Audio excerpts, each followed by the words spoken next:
Hi. Thank you very much. Whew. Okay, so we have 15 minutes, so I'm going to go really, really fast for you guys. Try to cram in as much information as I can. So let's go. First, I want to ask you guys, do you prefer me to go fast or to go slow? Slow. Fast? Slow. Slow? Okay, so the reaction was a little unexpected. Usually the women say slow, and the men say fast. But okay, we'll see what happens here. So when I go through my deck, if you guys want me to go faster, just say go faster. Just give me some feedback and I'll know to go faster, okay? So I wanted to start off with a question. What is the most dangerous thing? What's the most dangerous thing? Anybody know? There's no prize for right or wrong. Just yell it out really loud. Fear! I love that. Thank you, I can hear that. Anybody else? Negativity. Negativity? I like that. What's that? I still can't hear you. Dragons? Okay. Most dangerous thing is dragons. That's why I couldn't understand that. It was like such a weird answer. Well, to me, the most dangerous thing is an idea. And I have proof because I saw it in a movie, Inception. And the reason why an idea is the most dangerous thing in the world is because it makes you confused as to what is real and what is fiction. So what we have to do is we have to be very careful about what we're allowed to enter our mind. You know, when you guys get a headache, you rub your temple. So that's one way to remember it. Your mind is a temple, and you have to be a very good custodian of what you let in and what you keep. So the question here for you guys is, whose voice are you hearing inside your head? Whose voice are you hearing? Now, my therapist asked me that before, and I assumed it was my voice. But what she did was she helped me to understand that there are a lot of other people who have influenced my thinking. And so this is kind of this theme about thinking and rethinking. And many of you guys, the voice that you're going to hear and you may not recognize right away is a really overprotective parent. And the parent, they mean really well for you. They want to make sure you don't get hurt. But what they do is they make you afraid of the world. They tell you that the world is big and scary. So it creates this fear of the unknown. I wanted to say this, and I forgot to say this. If you guys want to take pictures of slides, you should. Because if we're going to go kind of fast, you'd have to do it pretty quick, okay? And if you say, hey, go back, I will go back, all right? So it makes us very afraid. And I want to tell you guys, there's an acronym that Jack Canfield developed, and it's an acronym for fear. Fear is a fantasized experience appearing real. And most of this is happening in your mind. And the way that you overcome your fear, because somebody said that's the most dangerous thing, right there. The way that you overcome your fear, it's through something called exposure therapy. Have you guys heard of exposure therapy before? Yeah? Okay, so I have a fear of public speaking. I have a fear of being on camera and being in front of you guys right now. And I've worked really hard on this for the last 3.5 years to overcome this. And it was the thing that was holding my company back from the growth that it needed. My business coach at that time told me, Chris, you have to get out there. You can't stay in your office hiding from the world. And so I asked him, how do I do that? He said, well, go volunteer to speak at something. And the very first time I went to speak, it was a complete disaster. I lost my notes. I was trembling with fear speaking to people. But something I realized is if you keep doing something, it starts to, you start to become callous to that fear. So that's one thing that you're going to need to do. You're going to have to expose yourself to the thing that you're most afraid of. And one tip is if you're afraid of doing something, that's a general indication that that's something that you must do. Because we're resisting that change inside of us. Okay. The other one is the teacher. And the teachers have an old playbook and they're teaching you outdated ideas. And a lot of teachers, especially in the creative space, are more artists than they are entrepreneur. And they're going to focus on things like craftsmanship. They'll tell you craftsmanship is king. Work on your craft. And that the details matter. The problem with that is we know that beauty and the things that we make with design, it's only skin deep. And what we want to do is we want to be more valuable to our clients, to our community, to our boss. We must learn how to dig deeper. So the way that you're able to increase your value is you need to solve bigger problems. Problems like revenue, strategic, user experience, or awareness. So those of you guys that are graphic designers, we need to start to have this conversation with the business side of the company. And that could be your own company, or it could be the company that you work for. The last one is society. Maybe the voice inside of your head is society. And society has a horrible way of stamping out individuality. It makes us want to fit in. And we learn from an early age through the school system that in order for us to get along with people, we have to go along. And that means that the people that are different, that are unique, that want to be creative, that have a different voice in the world, they start to think that that's something that's wrong with them. So let's break some rules. This is a quote from a book written by Jim Rohn. I'm going to share the resource with you guys later. It says, to get more than you have, you must become more than you are. And that's really important because a lot of people say, I want to get paid more. I want to be better. But they're not willing to put in the work to become a different person. And everybody always says, well, everything you say is really hard to do. Well, that's a transformation that you have to take on. Okay, so I've established, I think, that your mind is filled with dangerous ideas. So it's time for us to reboot the operating system. I was at a parenting workshop, and a well-known author had said that what we try to do as parents is to give our children a new operating system to take on the world. So it's my hope that the things that I'm sharing with you today, and if you see the videos that we produce online, it's a new operating system, and you are allowed to update it as many times as possible, as you wish, okay? All right, so rethinking the role of graphic design in the 21st century. Give a little animation there. Okay, so I started writing down some of the things that I know. So I was inspired by this one speaker that I saw recently, and he said that I just took 30 days off work, sat down, and tried to write down as many things I know about creativity. And I thought that just that simple idea of not trying to do an entire book or something that's great and grand made it a lot easier for me. So I started writing in my little notebook, and I'm going to share some of those thoughts with you right now. Okay, so this is an important idea here about wealth. Wealth is the ability to convert your experience and your effort into currency and equity. And that's how you create wealth. So this is a big idea, and we'll get into it a little bit more. Okay, in case you guys haven't seen some of the videos that we produced, most of the times people want to talk to us about money. How do I talk about money? Because money is a very difficult and uncomfortable subject to talk about. So I'm going to quickly go through this so I can get to some new things here. You guys have this problem here? Anybody work with a client? Clients won't tell you what the budget is? Anybody? Okay, a bunch of you guys. And it's really uncomfortable to talk about money, right? Okay, so I'm going to help you with this. First, there's a concept called price bracketing. It's something that you should get familiar with, okay? And the reason why you don't want to just tell a client a price, say if you want to design a website for them and you say it's $5,000. Now, absent context, price can be both high or low. And what I mean by that is $5,000 for a pair of shoes is a lot of money. But if you're wearing a $20,000 dress, $5,000 shoes aren't that expensive. So what you want to do is you want to price bracket, and it uses the law of contrast. So when you're trying to price a project with a client, because most times what they'll say is, we don't know what the budget is, Chris, you're the expert, tell us what the budget is. Then you say, well, it's between $5,000 to $10,000. Don't do $5,000 to $5,500 or $5,000 to $6,000. You need to make a bigger contrast.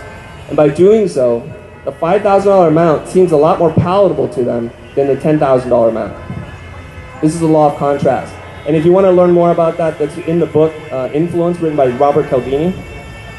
The next concept I want to talk about is, in terms of money, is called retreat and follow. Now, it's just human nature that if something is chasing you, like you're trying to chase down a client, they tend to recoil. You feel desperate. You feel like you need it. So one of the tricks that Blair Enns talks about in his book, Win Without Pitching, is for you to try to kill the engagement 3 times as soon as possible. What it makes it appear is, I'm not desperate, I'm not always available, I may be booked already, and you might not be able to afford me. So the concept of retreat and follow. Now, if you guys are single and you're dating and you're at the bar or something, I know you guys don't go to the bar, but what's the equivalent to that? You're at a cafe. You're at a cafe, thank you. You're at a cafe and a guy sees a beautiful woman, he wants to approach her, and if he's really aggressive, he's moving in on her, she's afraid, and she's going to be scared, like, who is this creep? I don't want to talk to you. you're dangerous. But if you kind of walk next to her and sit down and ignore her, and you order your drink, she might become much more curious. The same dynamic works with clients. If you chase your clients down, they're going to tend to run away. So what you want to do is to try to say, I'm not sure you can afford this. Let me see if I can fit you in my schedule. I'm not sure. Let's make sure this is a good fit for both you and me. Okay, so retreat and follow. Okay, so another thing that we want to talk about is, instead of talking about what something costs, talk about what something is worth. This changes the entire dynamic to value. Most people focus entirely too much on the cost of something. And if I told you guys all right now, if you gave me $1,000, I'm going to sell you this book, and if you bought the book and it was going to make you $10,000, would you buy the book? Right? Hopefully you would. You would make 10 times the amount of your investment. That would be your return on investment. 2 new ideas I want to introduce to you. The 2 most powerful words underutilized by creative people are patience? Patience? Maybe? I think creative people are pretty patient. It's a good try. No, who said that? Yes. Yeah, the 2 most underutilized words is no and no. Okay, let me go through this. 1, no. No sounds like rejection, and creatives have a hard time saying that. It feels awful. It feels like we're going to get into a fight. If you ask me to do something and I say no, I feel bad. I feel guilty. We're very sensitive. Let me tell you guys what the cost of saying yes is. The cost of saying yes comes at a heavy price. Cost of saying yes, no to salary increases for your employees. It says no to getting more help because you need it because you're overworked. It says no to a retirement plan. Saying yes to low budget work says no to your long-term goals. When you say yes too often, you start to become indifferent about the project. Like you don't care if it's good or bad anymore. Because you're overwhelmed. You become resentful. And then you get burnout. And for some people, no can be a very difficult word to say. So there is a different way to say no. What I like to do is, instead of saying no, I want to give my clients a choice. So when they say, Chris, we needed you to do this incredible project and we only have $30,000 to do it, my instinct is to say no. And I want to get into a fight. That's insulting. It's a $100,000 project, but you only offer me 30. Those are all the thoughts that go on in my head. But instead of saying no, what I do is say, I would like to do this, but I can't. The reason why is, the only way I know how to do this is for $100,000, unless we change some of the parameters of this project. Are we willing to give up this, this, or this? The timeline, the scope, maybe it's less complex, something like that. Now the client gets to say no. So that's an easier way to say no, so that you don't feel like you have to get into a fight. I just realized something. I have 2 minutes and 24 seconds left, and I'm only 1/3 through my deck here, so I'm gonna have to go really fast. The reason why this is really difficult for me is I can't see what I'm looking at, so here's the other reason why the other no is really good. When you say I know, it makes assumptions, it jumps to conclusions, and it ends the diagnostic phase when you're actually talking to your client and trying to find out what's in their heart. And saying that I don't know, not knowing something, you're allowed to ask for clarification. You can ask for examples. It engages the client, and it gets the client to be more reflective. Why do you want to do this? I'm not sure. I don't understand. Can you explain this a different way? Can you use different words to tell me what you're thinking? And oftentimes, clients are very careless with the words that they choose. So if you're able to kind of say, I don't know, and be curious and open, they might choose better words with you. Okay, so life would be better without clients, right? That's what we would all wish for, and that's what I wish for as well. Really? A lot of people who are doing service work hate their clients. So I'm going to ask you guys a question right now. How many people love their clients? And I don't mean kind of like them, not like flirt with them, but really love their clients. Only a handful of people. So the better question is, how many of those people that had their hands raised up, how many have clients that love them? That really love them? Really? So you guys, okay, I see your hands up, thank you very much. So if your clients love you, do they call you out of the blue just to say, thank you, I appreciate you on a Friday afternoon? Do they tell you, hey, you need to bill us more for this project? Do they call you up and issue you shares of their stock? That's the kind of love I want. Okay? So my thinking is here. Shouldn't love be reciprocal? If we want clients to love us, shouldn't we love them too? It's not a one-way relationship. And here's the beautiful thing is, I can't control what they think. All I can do is control how I think. Okay? So love, I mean, it's kind of an abstract concept, but allow me to give it some parameters here. So I've come up with a mathematical formula for love. Okay? I'm professionally trained. You guys trust me. Okay? It's A times U divided by me. That's love. And what does that mean? When you break it down, when you feel love, you find somebody that appreciates you and understands you. That's the A and the U. That's really all it's about. Do I appreciate you and do I understand you? And you're going to feel that warm and fuzzy feeling inside. Oh, time's up? How much time do we have? I have 5 more minutes? All right, I'll go faster. Okay. Okay, this is going to be awkward. So, to know me is to know my story. Okay, so I want to share a new concept with you. Writers say this, to know me is to know my story. And that's why when you meet people, they want to tell you where they're from, where they're born, who their parents were, what city they've lived in, etc. So I've come upon this observation because I teach storytelling to my students, and a story has a very simple formula. If you follow this formula, you're going to do really well. A character, an interesting character, wants something, but they can't get it. That's the obstacle, right? Because if they can get it, there's no more story, there's no more conflict, there's no more interesting point. So what I've discovered is the story part is actually something that you can apply to your client. So the character is the client, the user. Tell me more about who you are. What are you trying to do? What are your goals? Okay? And then when you're able to define what their goals are, you can ask them very simply, what's getting in the way of you accomplishing these goals? Like right now, my goal is to deliver a talk to you without cars happening behind me. That would be an obstacle. If somebody can solve that, maybe. That would be amazing. Okay? So when you're able to identify an obstacle, that's the challenge. So this is the great part now. If you use this framework to show your clients that you actually do care about them, that you do want to understand them, and that you appreciate them, find out what their story is. Okay? Then the really cool thing is, you can teach this same formula to your clients so they understand their customers better. And when you start to do that, you go from being an order taker to a trusted advisor or consultant or maybe even a partner with your clients. So here's some key ideas. I'm just going to read this for the sake of time. What you want to do is you want to slow down. Don't be so quick to ask for the sale. Be curious. Stay in the diagnostic phase for as long as possible. And to realize something that amateurs prescribe and experts diagnose. Show up empty without an agenda and ask why 3 times. Oftentimes when you ask why 3 times, you're able to get into the deeper root of what's going on. Okay, do I just end it here? I could just keep going? Okay, Egyptian rules? Okay, I like this. I saw how traffic works here. Okay, we'll just keep going faster. Okay, so let's talk about some goals. This is some brand new stuff here. So you guys have a hard time focusing. Creative people have a hard time focusing. So the reason why is because we don't know what's important from what's trivial, what's small and something you shouldn't care about. So there's this idea from Jim Rohn. He calls it majors and minors, okay? It's a really important idea, majors and minors. Don't spend major time on minor things. That's critical. So when you're looking at the tasks that you have to do, don't spend all your time delaying the work that needs to get done.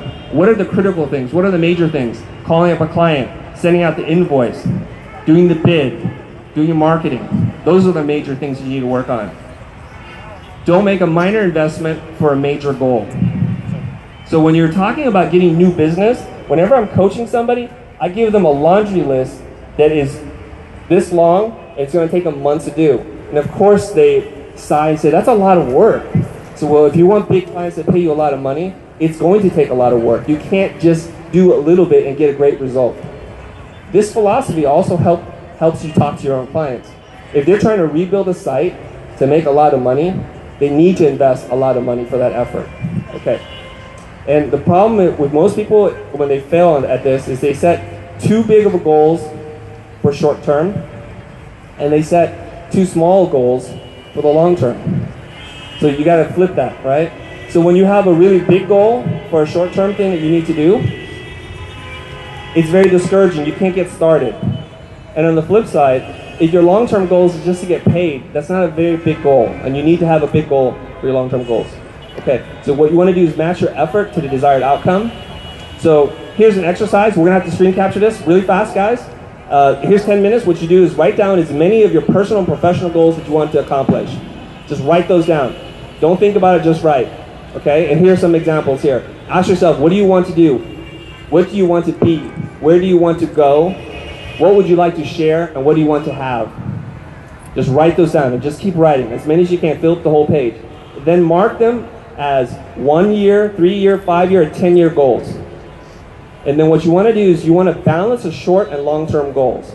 So if you have too many short-term goals, it means you're just doing busy work and you have no idea where you're going.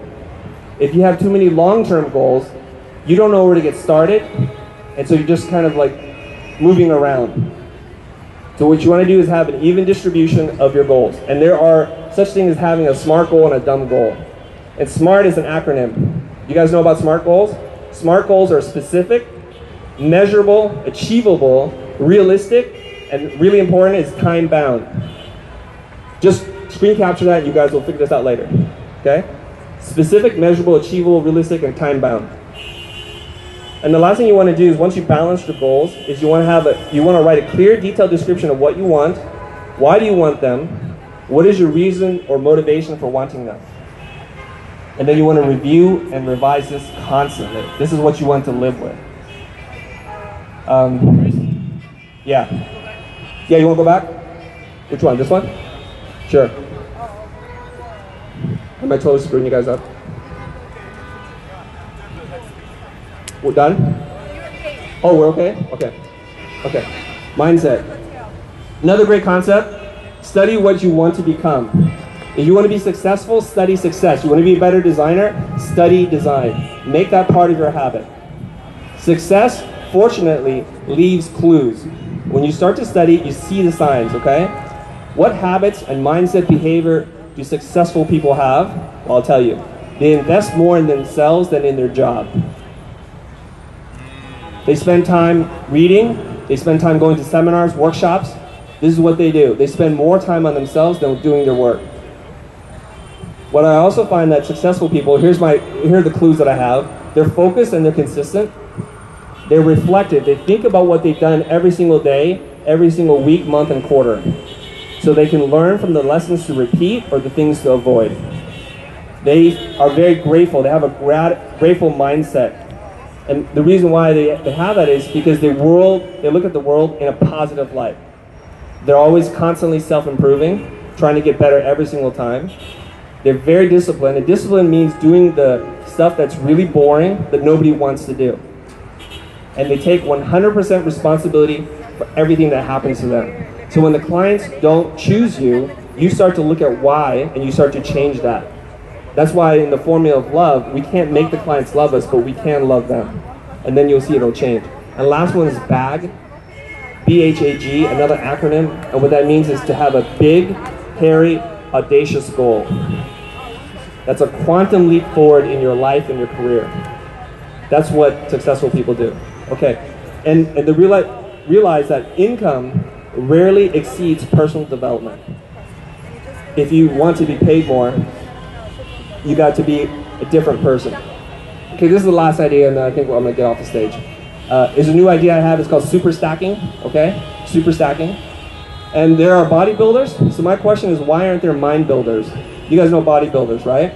So I have some friends that are really into bodybuilding. They're really fit, and they take a lot of supplements and nutrients. And what they do with these supplements, there's this thing that they do. They add a lot of things so that they optimize their body. It's called a branch chain amino acid. And what they do is they add nitric acid to that so that the nutrients go into their muscles, so it promotes healing and recovery faster. Okay, so what does that got to do with us? Okay, I'm gonna skip this.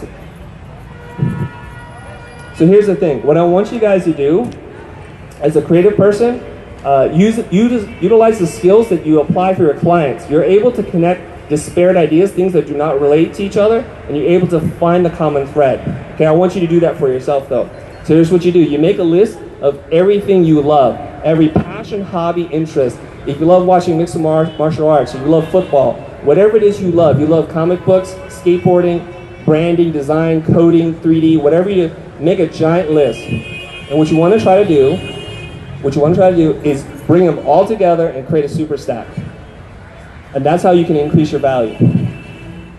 Okay, so if you like design, hand lettering, social awareness, exhibitionism, fine art, and curation, if you're Stefan Sackmeister, this is what you do. So he likes to be naked a lot and to expose himself. And he likes the world of fine art, and this is a poster he made that won a lot of awards for him. So find the thread that connects everything and make it an artful thing. If you like comics, do it yourself, tools, design, branding, and hardware, you might make the Brooklyn Superhero Shop, which is super cool. Basically, it's a hardware store for fake superheroes, like a costume shop. Okay, I guess I'll wind on the story, okay? Okay, I want to tell you how I was able to do this. For a long time, I was living a double life. I would go to work, running blind, and I was paid a lot of money to do the work that we do in the motion design and advertising world. We would do 3D visual effects, we would do cinematography, editing, color correction, and it paid me well, but I was feeling like something was missing in my soul. And so for the other half of me was teaching, and I've been teaching for 15 years. And would work with students, and it would give me great pleasure and joy to help them overcome a problem. I love researching, sharing, teaching, and I just love the gratification of helping somebody else. But the pay was horrible. Any teachers out here will know that the pay for teachers is horrible. So one day, my wife comes to class with me, and she witnesses me teaching, and she's a creative person. She says, "Chris, I think you're great, but I think it's a waste of your talent to teach 15 people at a time. You need to do this in a big scale." And at first my reaction is like, I don't want to do that because my wife is telling me what to do. I don't want to do that. I'm going to resist that. But as I'm driving the car, I had to give in. I'm like, she's right. I need to stop teaching. I need to be able to teach people on a much bigger scale. And that's how I was able to create my own super stack. I was able to teach people utilizing all the skills that I had. I love entrepreneurship, design, motion graphics, and video. So we use all that stuff in the way we teach in the 21st century. And that's how I think the second company that I've created, TheFutur, is going to be worth 20 to 100 times more than Blind ever will be worth. I think I'm gonna get off the stage, okay? Thank you very much, guys. Thank you so much, Chris. That was so inspiring, so inspiring. We had a lot to understand and comprehend in such short time, but very inspiring. Thank you so much. So, that's okay. That's the resources. Okay. Do I get off stage? No. We have a couple of questions. Okay, guys. So it's a reminder. Please use the app for the Q&A. Okay. So that's the last time we're gonna take questions not from the app. So who has a question for Chris? Okay, one question. What do you suggest the cues? How do we recognize the cues that help us move from one stage to the next in our journey? How do you recognize the cues from going from one part of your journey to another? Yes, like how do I know that this stage is finished and it's complete? Or that I can start overlapping something else with it and it's okay at this stage? I think a good sign of when you're ready to move on is when you get bored with what you do. When you feel like you've kind of mastered it and you need something else to do, and that's how I feel. Now luckily for me, when I was doing motion design, there were lots of things for me to learn about cinematography, editing, color correction, all that kind of stuff. But at some point I feel like we made one beautiful spot, we made one beautiful music video, but nothing is really changing about my life. So I knew I needed to learn something else. Is that okay? Yes. Okay, right. Thank you. We'll take another question. Any other questions, guys? Yeah? Okay, for a senior designer, how much do you think it's essential for a senior designer to learn a little bit about business to be able to bridge the gap between business and design? Can you say that simpler? I'm sorry, I had a hard time For a concentrating. senior designer, do I need to learn a little bit about business? Yep. Oh, that's it? Yes, that's the question. Oh, should you learn about business even though you're a designer? Okay. 100% absolutely. If you don't want to get crushed in this space where spaces like 99 Designs or Upwork or I don't know what all those sites are, the only way that you're able to really have an impact on businesses is to speak the same language. I was watching this video with Todd McFarlane, and he's a very famous comic book artist who drew Spawn. And it was great because he's just this crazy, bombastic guy. And he says, you know, I think the only reason why I'm successful is because I learned how to speak the language of business where everybody else is just drawing. he's probably the most successful comic book artist that's ever lived. Okay? So he says we must become bilingual. We need to speak the language of art and business. And I think that's essential. So if any school program is out there today, they must do this. Otherwise, they risk their students becoming totally irrelevant. You know, one more? The last question. Okay, we have one on the app. That was smart. Who did it? All right. Shayme, bravo Shayme. Actually, no, that will take just one. Right? Just one question? Okay, so, oh my god. Okay, guys, that's it. Are you guys going to upload it? Okay. This is a safe zone to share our failure. What failure experience you want to share with us to learn? Bang. Okay. I mean, gosh, you guys just want to go there. I was trying to keep it positive. You guys want to go straight to the failure question. Really? One of my worst experiences ever as a professional creative, I was doing a job for Nissan, and I made the mistake of allowing the client to approve the work too late. They literally approved the work for a TV campaign that we were doing for them the night before. And it just so happened that was the same day we were moving companies. We're moving from downtown Los Angeles to Venice, and it was brutal. So this is like in 1996, 97. Our computers all daisy-chained together, and there was an error in the rendering. So every third or fourth frame was bad because it was missing the typeface. That was probably like one of the worst experiences of my life. So the deadline was the next morning. I didn't finish the project at 7 p.m. at night. And they were all in an editing bay trying to finish the work, waiting for the titles. And the editing bay cost $1,000 an hour. Wow. So I showed up, I'm like, guys, I'm so sorry. I don't know what to, I'll pay for your session. I don't know what to do. So that was a pretty bad failure. Okay, thank you so much. Who asked that question, by the way? Shayme, hey. Who asked that question? You did? Is that it? Are we done? You did. Okay, we're good. Okay. Thank you so much, Chris. Everybody. Thank you.